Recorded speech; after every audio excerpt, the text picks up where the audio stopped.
So for my ethanol project, I looked online and found gas prices for Sioux Falls. It's like always cheaper in Sioux Falls in Salem. And leaded at the time I looked was $2.03, and super leaded was $1.83. And me personally, like I always get the super leaded because I'm like, oh, it can often be as much as like 20 cents cheaper.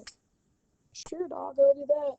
But with this project, I realized that over time and with frequent use of the car, which I don't use mine all the time, but I do take trips to Falls pretty often. So it does kind of prove that in areas like this, you might drive less, but with your supermarket, you're paying the same amount per mile, which I figured my cost per mile by taking the price of a gallon of gas and dividing it by how many miles you're going. Or in some cases, you could go even less if you're traveling less miles than you are.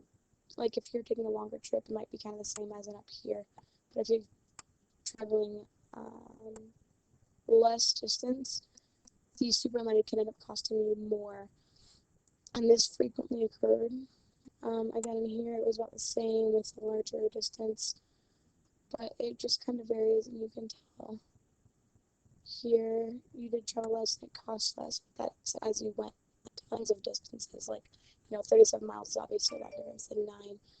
So I guess I kind of found out that judging by these numbers, it would be smarter for me, as frequent as I do use my vehicle, to not buy unleaded, or like if I'm going to not a super unleaded, I mean, or if I'm going on like a really long trip, if I'm taking like a road trip, then yeah, super unleaded would maybe be wiser. But if I'm just filling up my car, um,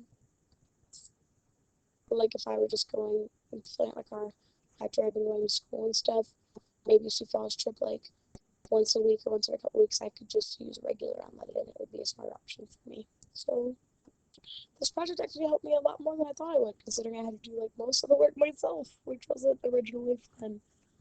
So there's that. Thanks.